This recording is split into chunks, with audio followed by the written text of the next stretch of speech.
Hi, hello, and welcome everybody who is live here in Berlin, and welcome everybody who is on the screen at home or in the office or wherever. Of course, we're going to be talking in the next 45 minutes about one essential criterion that is going to make or break whether humanity is going to fare well on this planet, and that's the question of how to feed the world. And the title, of course, today is Achieving Resilient and Sustainable Food Systems and Addressing Hunger. Everybody who is listening is, of course, aware that we are having the global goal number 2, which means that actually by 2030, we really want to have reduced hunger to 0. Right at the moment, as everybody knows, we're having, due to the Russian invasion and the war against Ukraine, this incredible problem that round about 25%, a fourth of global wheat is not going to be produced the way it has been in the last moments, and a couple of other repercussions. I'm going to talk about that in a moment. But I'm going to be sitting down. I'm going to be introducing the 5 fantastic people that are in the lineup and that are remote and are going to be discussing with us. So let me introduce Dr. Agnes Kalibata, who has been, and right at the moment I don't see her as yet. Oh, there. We have 3. Agnes, hi.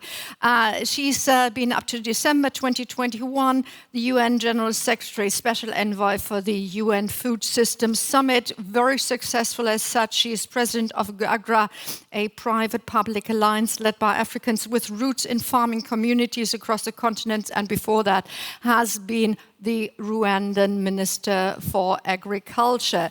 I'd like to say hello to Peter Bakker, who I can see already switched on. And Peter Bakker is the President and CEO of the World Business Council for Sustainable Development in Geneva. Thank you very much. As a gentleman who got up really early this morning, Matthias Mogge, as a Secretary General and Chief Executive Officer of Welthungerhilfe for the last 4 years now. Many more functions within the organization. And for those of you who are not German, Welthungerhilfe is one of the largest private aid organizations in Germany, fighting hunger against the world and also championing new ideas around the food system. I don't see Earthering Cousin right at the moment, but I already see Dirk Meyer. He is Head of Division Global Economy, Trade and Rural Development in the Federal Ministry for Economic Cooperation and Development in the BMZ. Has been that for a couple of months, and he's already sort of heading that section, which is core to our issue, which is, of course, food and development and the close connections in between. And the second Earthering Cousin is, oh, there she is, fantastic, is with us. Hi, Earthering. She's Chief Executive Officer and President of the Food Systems for the Future, an innovative nutrition impact investment fund, and she's been Executive Director of the World Food Programme for many years, and she's also Distinguished Fellow on Global Food and Agriculture at the Chicago Council of Global Affairs. So with that long introduction, you know that we have the best there is to talk about food and the challenges right at the moment. And let me kick off with Agnes. Agnes, the way 2021 went, the UN Food Systems Summit, it was rather a great success. And your outgoing note was a really high one. Like, we found new dialogue, we found new alliances. We actually made a couple of steps forward. And now we have the war with all the repercussions that we're talking about, not just the wheat. We have 75% sunflower oil. A lot of the experts are going in direction of Africa and some Asian countries. So how do these alliances, how do these successes of last year hold up in face of the conflict that will definitely hit many, many, many people?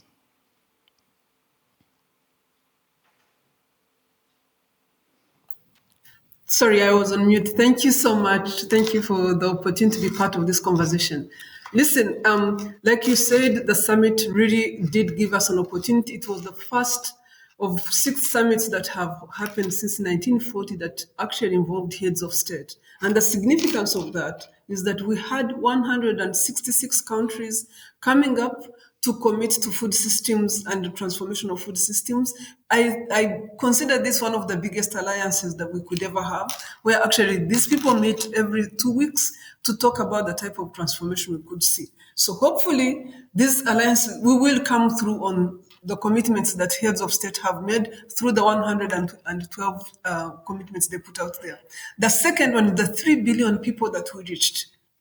These people understand what must change, whether it's the private sector and the guiding group that was created, whether it is the communities that had thousands of dialogues, whether it is the youth that were part of this. 3 billion people and the champions and the heroes, 3 billion people that understand that our food systems must transform and are demanding transformation of food system. So this gives me immense hope and that actually change is here and we are going to carry it forward. The third is the scientific community that put out very clear metrics and very clear elements led by Professor Joachim around what must change in our food system. This alliance of scientists is out there alive and working very hard. For example, Wageningen itself during the Food System Summit made its work publicly available, so that all the work they have done publicly available to poor countries so that they can have an opportunity to build on the research that has already been done. The next one, of course, is the amount of work that was done in the coalitions behind which there was all the action tracks and the institutions behind action tracks, 500 institutions behind action tracks that we are working very hard to show that we already have the solutions we need in our midst. And the coalition that we have formed, whether it is the ones that are looking at some of our biggest challenges like school feeding, like aims for climate, these coalitions are very critical and are going to transform how private sector and governments get together to solve some of the challenges we've been living with. But here is the thing. Some of the coalitions that we have formed, for example, like indigenous peoples coalitions, living wages and the coalition on living wages and living incomes. These are some of the areas that are most neglected, where we need to come through because the Food System Summit showed us the level of vulnerabilities in our midst that we must come through. But most of all, the last thing that the food system brought out that gives me a lot of hope in terms of how we go forward is the amount of discussion around trust and how we build trust. And the previous panel earlier was talking about what private sector needs to do to ensure that they are part of coming through on the SDGs. So we now have a hub thanks to the Secretary General, and the hub is going to help us come through on the commitments we've made. And I do believe with all these things in place, we have the alliances to take, the allies we need, and the conditions we have to be able to deliver together. Well, thank you very much for this still optimistic kickoff. Etherin, you're traveling right at the moment, of course, in view of your personal mission and the mission of the company that you have founded. Could you give us a view on how right at the moment, maybe even from the position of Rwanda, where you seem to be,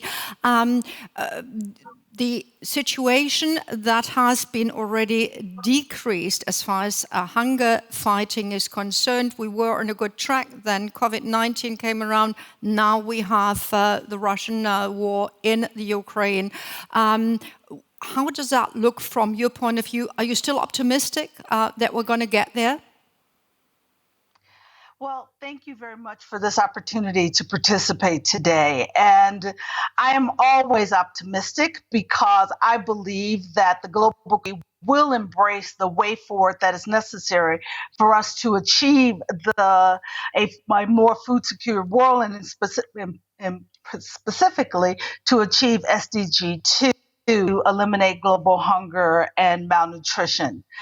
But you're right. We are in a situation that requires immediate action because the world is addressing the immediate humanitarian crisis of the Russian invasion into Ukraine, but there's a larger global food crisis that is right now in motion. Indeed, before the invasion, despite the relatively stable global grain stocks and 2021 bumper crops in countries like India and Australia, food price indices indicated that the global food system was already under stress. The main stress factors: growing demand, increased propensity of some countries to stockpile essential commodities, climate-related harvest losses, energy price inflation driving up the cost of production, reducing fertilizer availability, and physical supply chain disruptions, conflict, and the ongoing pandemic. All of that said, even as late as February 2022, when FAO's food price index reached an all-time high, the global food market was deemed resilient. And countries, as you just heard from Agnes, committed to a global transformation, food systems transformation, to support both the sustainability as well as the health and economic needs of the food system. But now we have reason to believe a supply chain disruption is looming. And because of the lessons learned from the 2008 food crisis, we're seeing 5 indicators that support this alarming assessment. First, of course, we've spoken about the Russian invasion into Ukraine has knocked the global food system off its axis, creating a humanitarian, economic, and potentially environmental disaster, both in the short term and potentially in the long term. Because as a result of the conflict, evidence suggests that we can expect reduced export of key commodities from Ukraine. Ukraine is a large net exporter, comprising 9% of the global trade in wheat and 36% in sunflower. And an estimated 13.5 million tons of wheat and 16 million tons of maize are frozen in the two countries between Russia and Ukraine. So even as food prices rise precipitously and farmers respond by planting more in other parts of the world, the immediate and long-term response might simply be inadequate to address the production deficit. This comes on top of and compounds the impacts of conflict in COVID-19, where many of the net importing countries were already facing higher food prices, with about 60% of low-income countries currently in or at high risk of debt distress compared to with 30% in 2015. And as David Beasley often warns us, we also saw increasing food insecurity in places where conflict loomed, like Yemen, Syria, Ethiopia, and northern Nigeria. The third is fertilizer. Fertilizer availability and other inputs were already down. Even here where I am in Rwanda, fertilizer, where it's available, is quite high priced.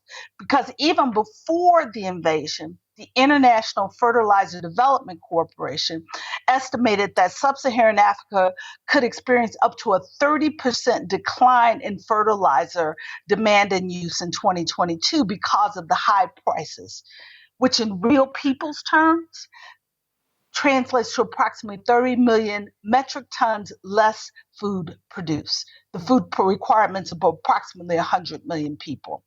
Fourth, this is a La Nina year. And if this year is anything like 2012's La Nina year, we know this weather phenomena has a depressing effect on global harvest. And the fifth and final factor is the high oil and fuel prices, which were potentially increasing the amount of biofuels, which takes food from the consumer consumption and into fuels. This has created a perfect storm, but it need not create a perfect storm if we do perform the actions that are necessary, including very quickly supporting, of course, Ukraine's agricultural production, strengthening AMIS, which is a tool that was created post the 2008 food crisis, preventing export restrictions or bans that limit access to foods in net importing countries, and of course, supporting the 500 million smallholder farmers. In 2008, I worked in the aftermath. This time we have an opportunity to work before the crisis, investing in seeds and inputs. Lovely. Thank you very much. And let me just quickly share our rules. We have sort of 3 minutes at the beginning for each and every of the participants. And then we really want to sort of get the discussion going also with you. So just in case if you're listening and have questions, please put them down in the relevant channels. We're going to get them here, and everybody else who is in this room towards the end of the discussion, we're going to get you in. Now, Dirk, the BMZ, the German Ministry for Economic Cooperation and Development, has always had a special view on the connection between food and development. It has had a dedicated program which you now continue. Your take right at the moment, is there the need to be pessimistic, or is it just now in face of the sort of third challenge, i.e. the war? Is it actually the point at which we will need to increase efforts rather than sort of to lean back and say we can't do anything at all? Yeah, do you hear me? Yes, absolutely. Thank you. Okay, perfect. Yes, thank you very much for that question and for being here. Well, I think the first job we have to do is to raise awareness for the severe crisis we are foreseeing at the moment. And especially for a government and for governmental institutions, it's the task to bind together all resources we have, to combine all the ministries, to combine the multilateral organizations, and to mobilize, in the end, money. At the end, it always comes also to money. So I have nothing to add to the analysis from Theron. It's completely right what she said, and it shows that we had a food crisis before that is speeding up now because of the war.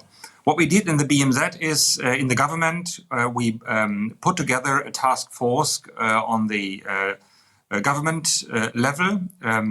We mobilized the first sums of money to support the multilateral organizations. That's the first point. And in my view, we have to interconnect the multilateral actions that are undergoing already with the national and the European ones. This is still in work, but that's the duty of the hour. And secondly, that's my second point, we have to pay attention that we are not just buying time, so that we still have the causes of food and hunger crisis in mind. Mm-hmm. So in the mid and long term, it is our duty not to get rid of climate change actions, of a transformation of the agricultural and food systems. We have to continue all this work, and we have to continue because that comes back to the causes of all the crises. So we have to, we see now that a food system that depends on just a few suppliers in traditional ways is a wrong system. So we have to stabilize regional markets, regional production, and everything in accordance and in line with the planetary boundaries. So we have to continue that, stabilize that, but on the in the light of the crisis, to mobilize all forces we have, all competences we have. And we have to mobilize money so that we help, that we don't have a humanitarian crisis. Thank you very much. And we're going to get back to the finances towards the end of our discussion and the chipping in of and the responsibility of the G7 with their commitment, and of course also with the G20, seeing that we're sort of working in parallel with the T20 here as well. Let me turn to Washington and address Matthias. Normally, of course, I would say to Bonn, but you are actually there for talks of how to coordinate farming fast aid in the hunger situation. So let's talk about the principles later. Let's just talk about the fast reaction of all kinds of NGOs across the world, of maybe also the World Food Programme, because one of the issues for you must be you have a limited amount of money to spend on food that you can then bring to people in need, with prices going up for the product as such and for the production of everything else, and also for the transportation. You must face a special challenge in actually getting aid to where it is needed right now. So Matthias, can you share with you how you and others are dealing with that? Yeah, we are indeed in a really, really difficult situation with more than 800 million people already facing hunger, and I think Özlem described it very well. We can expect even more people sliding into this hunger situation, and of course, many international NGOs, local NGOs, government, UN organizations are really trying their best to respond quickly, to respond immediately to this dire situation. Nevertheless, and you asked me, what are we doing now exactly? Let me just very briefly come back to the big sort of government events like L'Aquila in 2009, which brought up a very, very good program actually, but which ended punctually in 2012 actually. And then hunger numbers went down, but they went up again. And I wonder whether we had a long breath or whether our breath was long enough. The Elmo commitment by the G7 then in 2015, where they said, we want to bring 500 million people out of hunger, is the question, is this promise still valid? Is there a renewal of this promise in Elmo this year? This is a big question.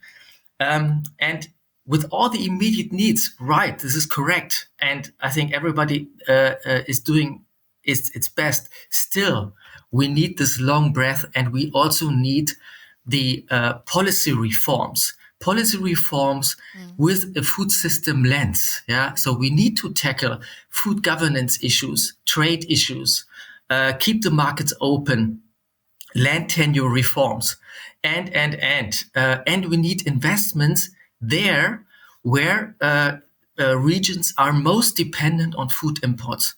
I think, you have said we are talking about funding later on, but funding needs to increase.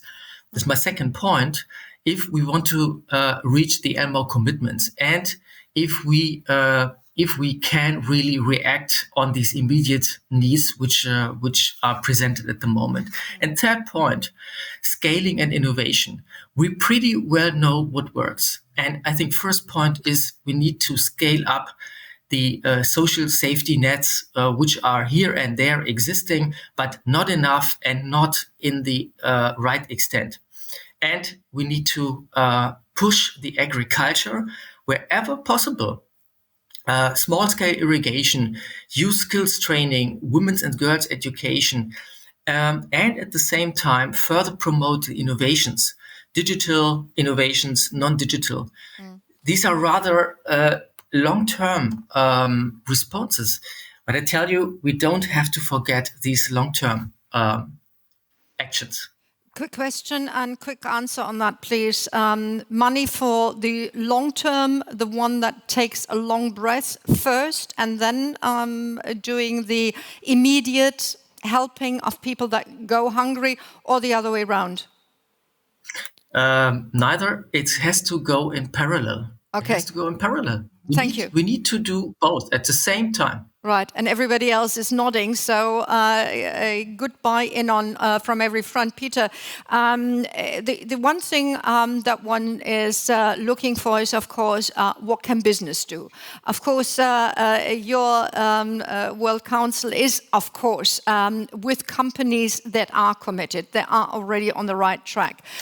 What's your point of view on the food systems? How can companies, commercial companies, help and foster new ideas in the systems approach? Yeah, thank you very much, and good morning, everybody. I think we already had a lot of momentum during the Food System Summit last year, which Agnes so capably led all of us. Down there, we have created a business declaration for food system transformation, because it's important to understand we need to transform the system, not just look at individual solutions. And there we basically said there are 6 items that the business agenda must embrace. First, we must scale science-based solutions, particularly around climate-smart regenerative agriculture. Second, we really must step up the investments in innovation. Third, we really need to work on contributing to improved livelihood and well-being, particularly for smallholder farmers. Fourth, we need to incentivize consumers to be agents of change. Of course, this talks about change in consumption patterns. Mm-hmm. Fifth, we need to create transparency, and that looks at the true value of food, that looks at ESG disclosures towards capital markets. And number 6, we need to ensure equitable transformations for all in the food system. I think what the Ukraine crisis is making clear is we need to look, and if the Food System Summit would happen now in the context of the current situation in the world, we would have added the number 7, and that is we need to improve the resilience of the food system. The interdependencies that are being shown globally, the risk of a massive hunger crisis that we now all face. The great news, I think, however, is, and this is a message to Agnes, you should really be proud of the work that has been done there. Because what the Food System Summit has done, it has created a real global group of people who are now engaged in this mobilization for change. The UN Secretary General has set up the Global Response Risk Group now.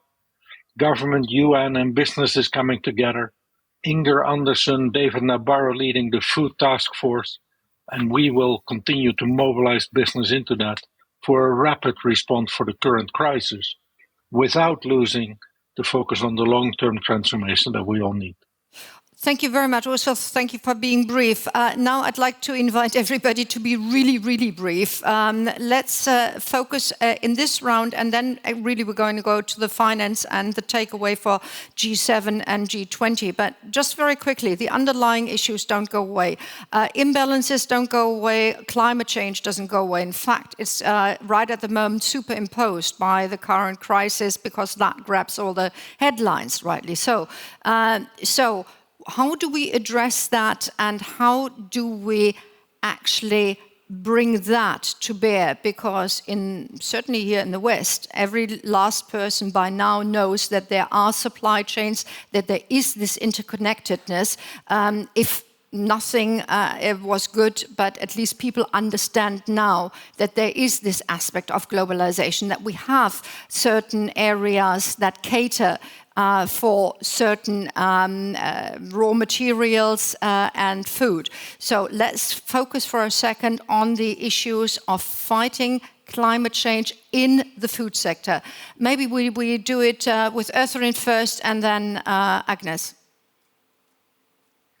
Well, as a global community, we committed to adaptation of the food system as part of the Paris Agreement, with the necessary support for the food system investments that are required to ensure that we leave no one behind. And that is quite critical, that we live up to those engagements. And that includes not just public sector investment, but as Peter stated, private sector investments as well. Thank you. Agnes. Thank you. Listen, everybody knows what needs to be done following the Food System Summit. Everybody needs to do their part. We need to address the question that we are using resources, the environmental resources, way beyond what the environment can support. So here in Africa, for example, we are busy working on finding new ways of doing business. Is it going to be regenerative agriculture? Is it going to be agroecology? We need to reconstitute our environment. For me, it's about each and every one of us understanding the individual responsibilities we hold as individuals, but also as communities. We are out of time, and we must work on that. And the guys, Peter, maybe you'd like to start. No, I think business is very clear what the solutions are that we need to now scale up. And there's massive momentum behind regenerative agricultural practices. They will sequester carbon into the soil, and by doing that will also improve soil quality and therefore the yields and therefore the income for farmers. So regenerative agriculture has a lot of potential. Climate smart agricultural and linked to that is really an interesting development in the finance sector, where we now begin to see soil as an investable asset and therefore creating new financing opportunities. So a lot of momentum behind solutions now. On the finance side, Peter, we have a lot of greening in finance, and I put that in inverted commas. Is it fast enough? Right at the moment, let's say green bonds are just 4% of international finance. Do we need special and dedicated finance for the food systems? Yeah, I think we do. But it starts with better information on what these investments actually produce. So the whole push for transparency, for ESG disclosures, for making sure that it is really greening and not just on paper, is a critical element of that. There, the ISSB, which has been established now in Frankfurt, is an important breakthrough. And I would really ask all governments in the room to consider making that a mandatory framework for as many companies as we possibly can, because that will drive visibility on what really greens.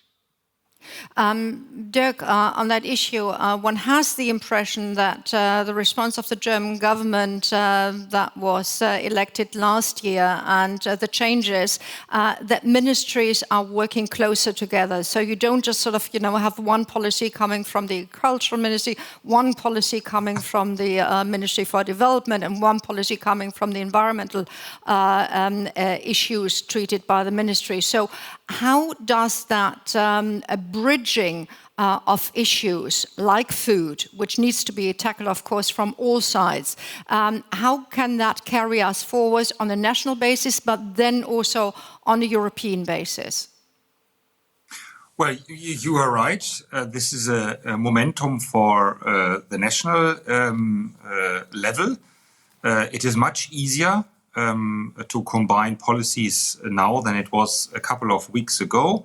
I was working that time in the BMU, the Ministry for the Environment, and the fights we had with the Ministry with Agriculture were heavy. And this is much easier now, and we see that already in working together to react to the immediate and current crisis. But to be honest, I think when we talk about transformation, not just in industry, but also about transformation in the agriculture and the food systems, we still have a long way to go. Because that means severe changes also in daily life and in the behavior of everybody of us in the global north, as well as in the south, but even more in the north.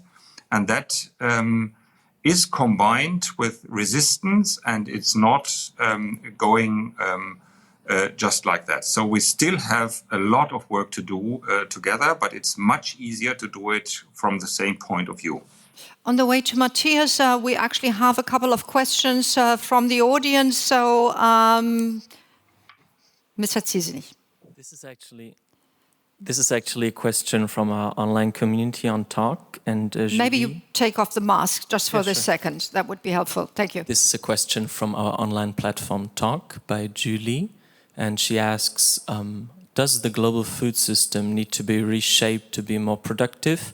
Or do we have enough food for 8 billion people, as Antonio Guterres said in 2020? Where does the giant dimension of food waste come in here in this regard? Thanks. Okay, thank you very much. Maybe, Matthias, you can sort of start answering that. Anybody else, please raise your hand so that we can, and I see one gentleman here as well with a question. So, Matthias, if you could half address that, otherwise I'd like a hand Maybe Özlem might be somebody to take that. Matthias. Mm-hmm. Yeah, thank you. I'm convinced there is enough food available globally, but not always there where it is needed. And therefore, I said before, we need to increase production, increase productivity, in particular in the global south. And this also means that we have to reduce food waste. This needs to be done with investments into rural infrastructure. There is not enough investment into rural infrastructure, and therefore there are so many food losses, so much food waste. Lovely. Thank you very much. Özlem, briefly an answer to this question. I'll just build on what was already said. Where while we grow enough calories, the challenge is we don't grow enough nutritious, diverse food for everyone to afford a good diet, a healthy diet. In fact, 2.5 billion people cannot afford a diverse diet today. And that is not about the calories that we grow. It is about what we grow and where we grow it. And that's already been spoken to, that we need to invest more in the global south. And we also need to invest more in, as was noted, in food waste. But that means investing more in the entire food system, from the farm gate to the market. We're ensuring that we have more access in developing countries to refrigeration, storage, transportation that will support the reduction in the loss of food from the farm gate to the consumer, which is in sub-Saharan Africa can be between 35 and 40% of what is produced is actually lost because of lack of access to infrastructure.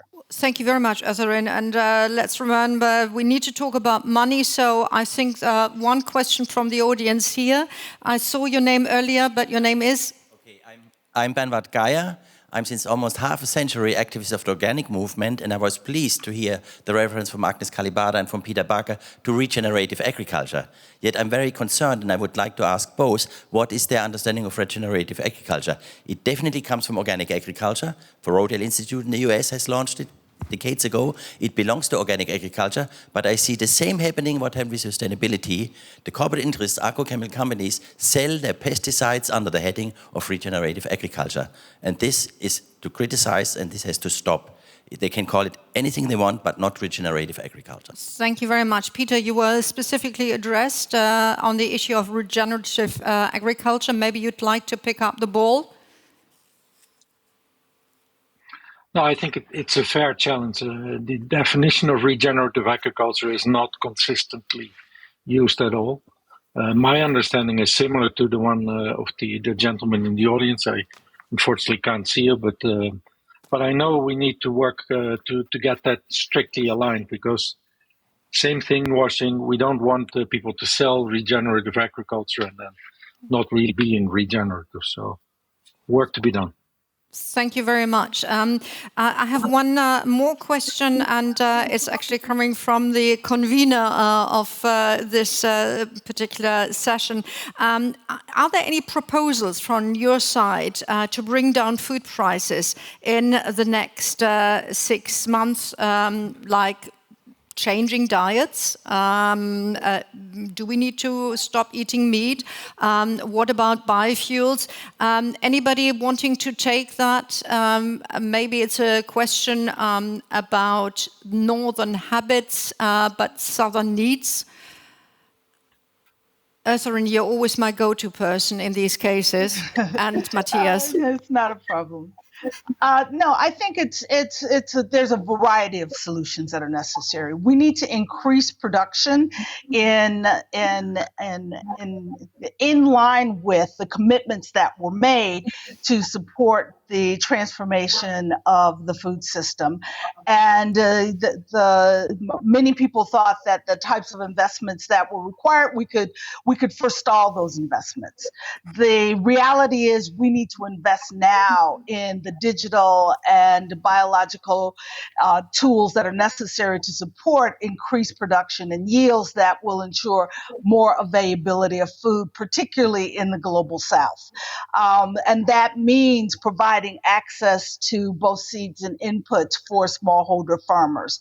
That will require that it also may require some diet change.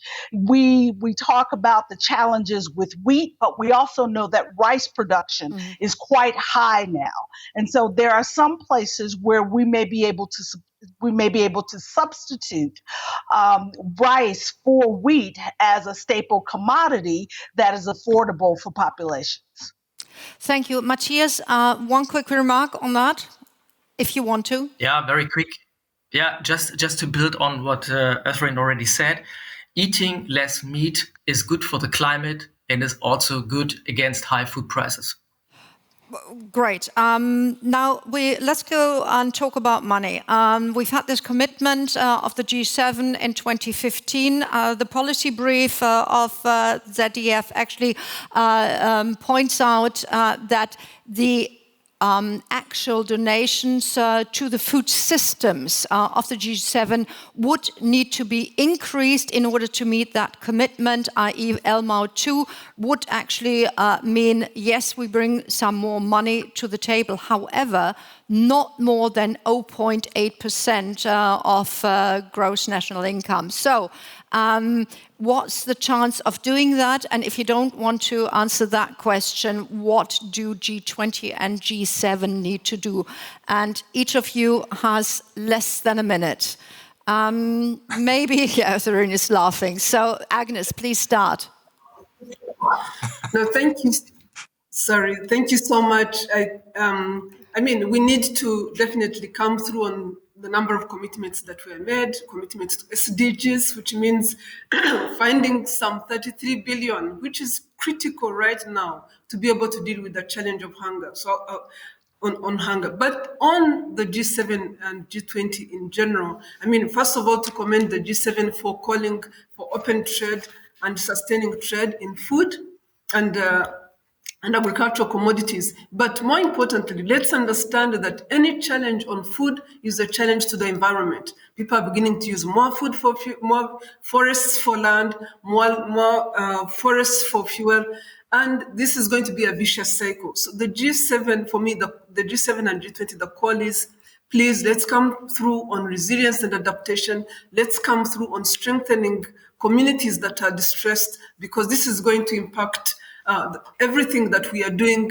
The last call would be, let's not go back on coal. However important it is to do gas, this whole thing of going back on coal left and right because of the challenges we have is only taking us to the wrong place.